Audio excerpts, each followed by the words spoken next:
Southern Africa remains one of the world's last megafaunal strongholds. Across the world, humans and climate change have gradually wiped out most of our planet's massive terrestrial animals.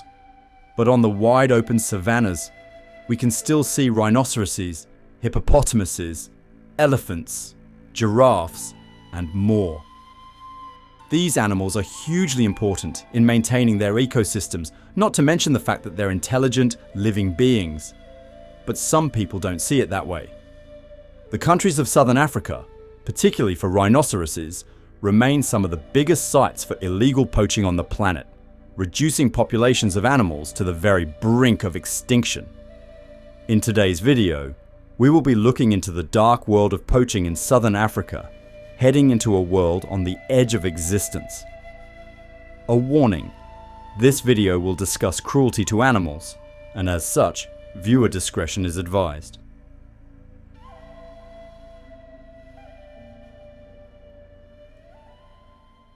Before we get down to the modern issues represented by poaching in Southern Africa, let's explore where the activity arose from and how it got to be such a significant issue. Poaching can be described as any illegal form of hunting or trapping wild animals. Historically, poaching was illegal from a land use perspective, with Eurasian peasants killing animals for food and trade on land that was used by rulers or nobles. With time, poaching has become more closely associated with the illegal killing of endangered animals, and particularly threatened species are often protected by law. Sadly, poachers still find ways to breach them. Poaching is not a modern concept. It has been practiced since the days of William the Conqueror, who, being a fond hunter himself, enforced laws to stop the peasantry from hunting on land owned by the crown. Poaching in England would remain illegal throughout the country's history, with severe punishments handed out to those who were found to have illegally killed boar or deer in the king's domain. Poachers could find themselves at the least with more extreme consequences such as whipping, mutilation or branding coming into effect for more serious offences. Anti-poaching laws in the United States arrived under British occupation, as English settlers carried their laws over to the colonies. In the 19th century, armed conflicts with law enforcement and poachers were not unheard of, as coastal wildlife such as seals became targeted by illegal hunters. Over time, American poaching laws changed to focus on protecting endangered species rather than punishing the poor. Wild waterfowl came under extreme threat with the advent of the swivel cannon, which, when fired from a hunting boat, could wipe out an entire flock with just one cannonball. Today, hunting is highly regulated in America, with treaties requiring hunters to have licenses to fish and shoot in certain areas. Types of weapons that can be used are also restricted, such as the use of weak rifles to kill large animals that could suffer for prolonged periods of time when targeted. Africa's poaching history is also steeped in colonialism. Survival International, a human rights organization directed by Stephen Corey, have previously argued that poaching laws were placed into effect in Africa to stop indigenous people from practicing traditional hunting techniques used for centuries.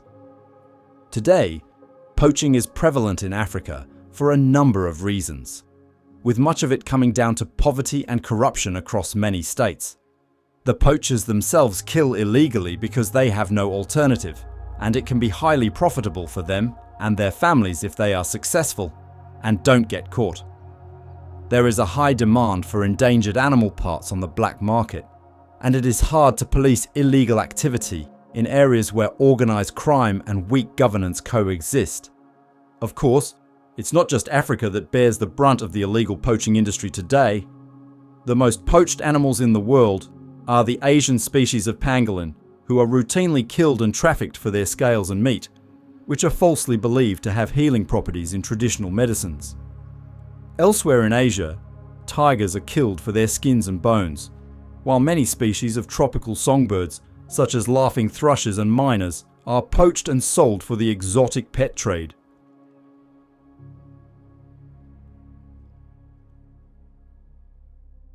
Amongst the most endangered animals that are cruelly slaughtered for trade in southern Africa are rhinoceroses.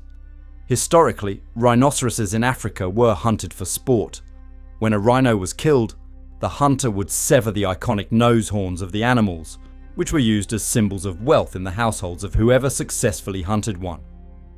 At the start of the 1900s, the populations of white rhinoceroses in South Africa were reduced to just 10, as a product of excessive recreational hunting.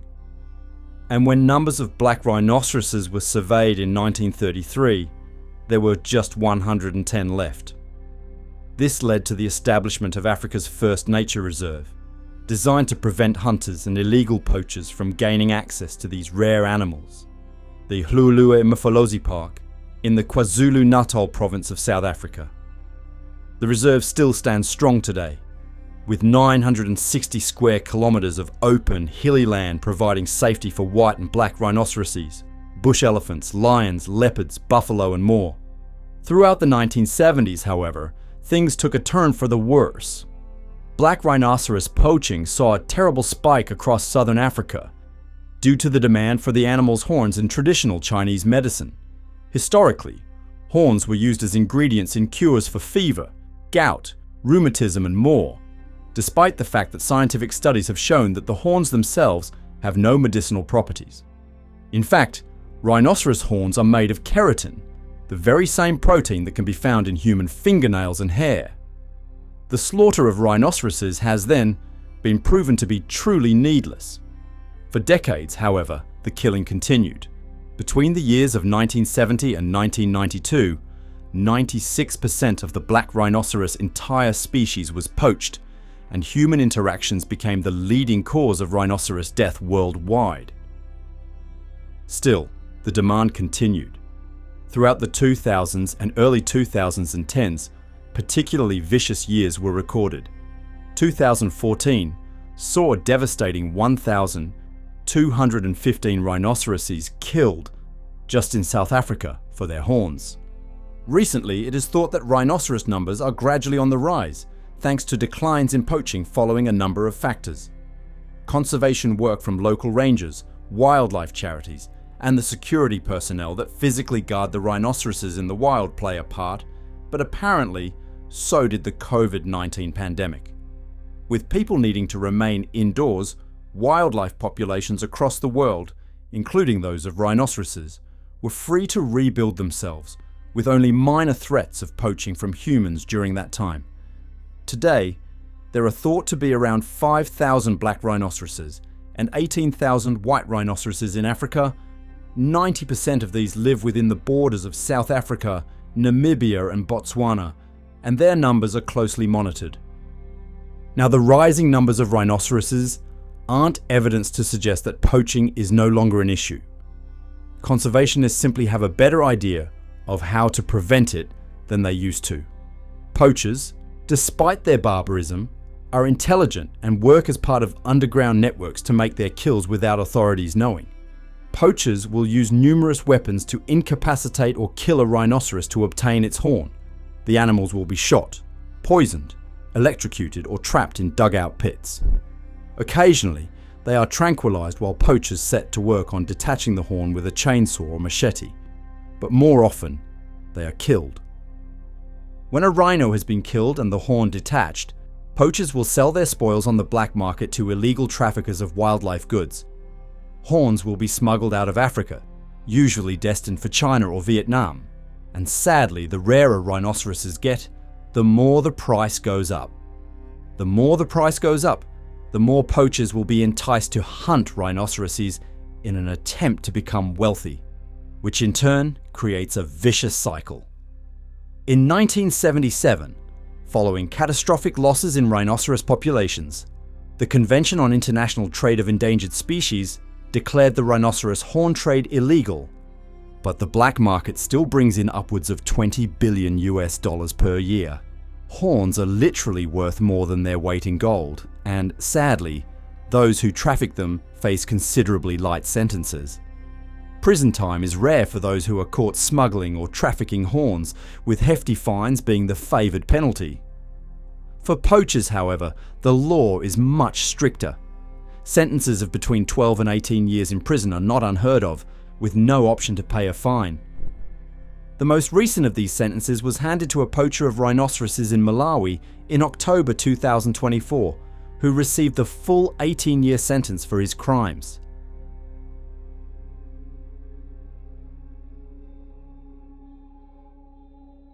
While rhinoceroses are the most targeted of the African megafauna, African elephants are, sadly, not far behind.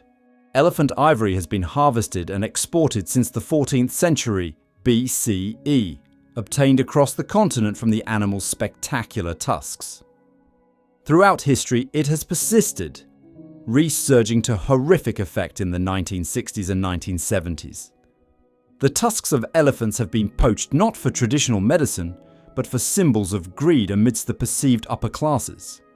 Elephants were killed so their tusks could be crafted into billiard balls, piano keys, ornaments, jewelry, or purely for the tusks themselves to be mounted as status symbols. Elephant tusks from poached animals have also been used in art and religious ceremonies, with those in possession of them carving intricate designs for decorative purposes. From 1979 to 1989, African elephant populations reduced from 1.3 million to 600,000.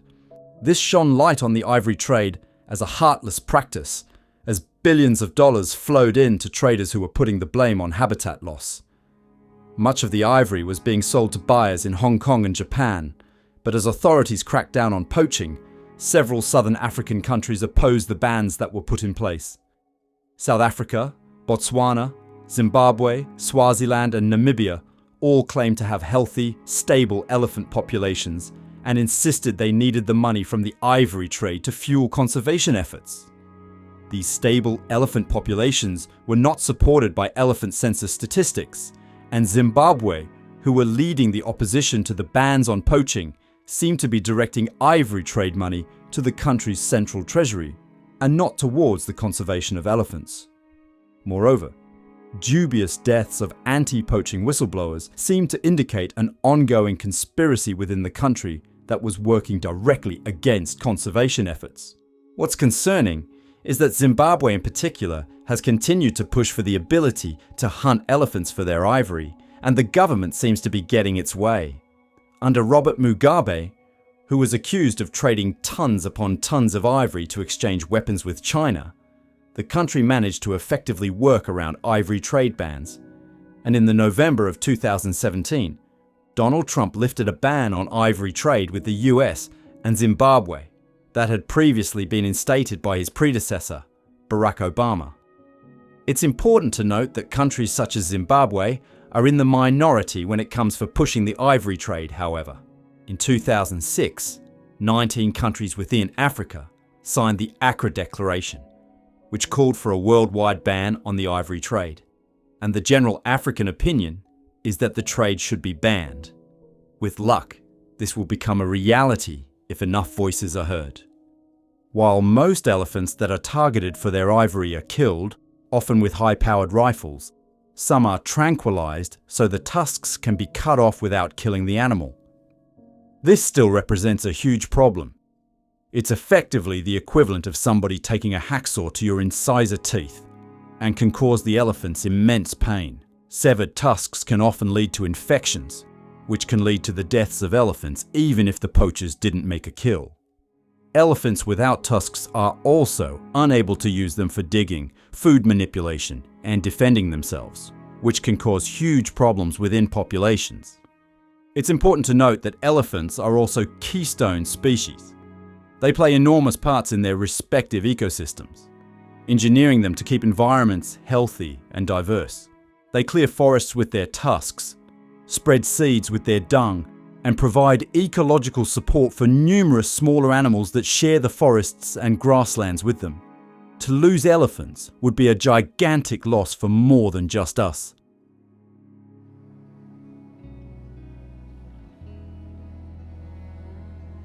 Depending on the animal, there are numerous ways that conservationists can provide protection to endangered species such as elephants and rhinoceroses in southern Africa.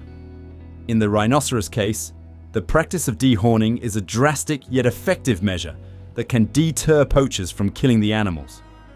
In the process of dehorning, conservationists will tranquilize rhinoceroses before manually removing the horns themselves. This does not kill the animal, although it is not an ideal way of targeting poaching. Instead, a rhinoceros with no horn will have no value to a poacher, and the animal will not be killed if poachers were to encounter it. Dehorning is the most cost-effective way of preventing poaching and has accounted for around 1.2% of the over $74 million that have been put into the practice since 2017.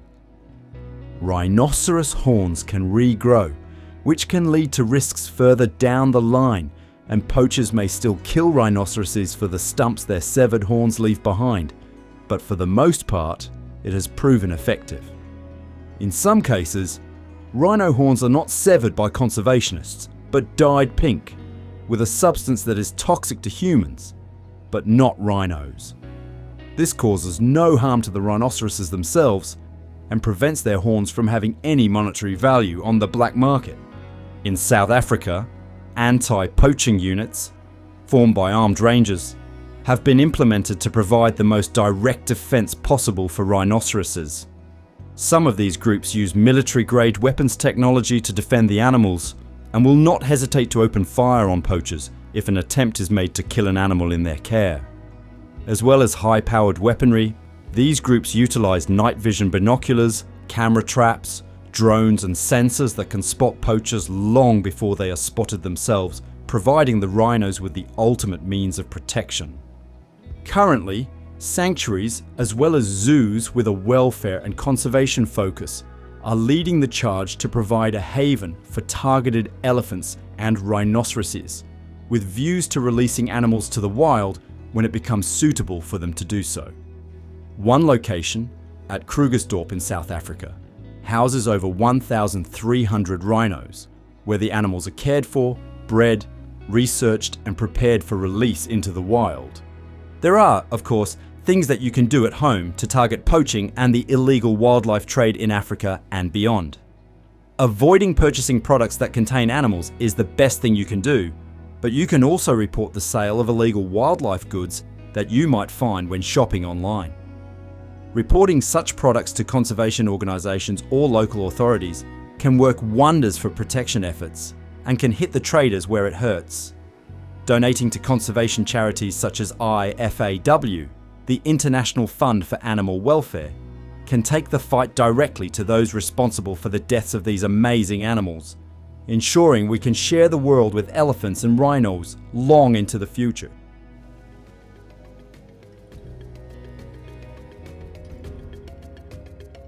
It's sad that we still live in a world where videos like these are necessary, but that world requires each of us to do all we can to prevent the needless, brutal deaths of our rarest and most sensitive animals.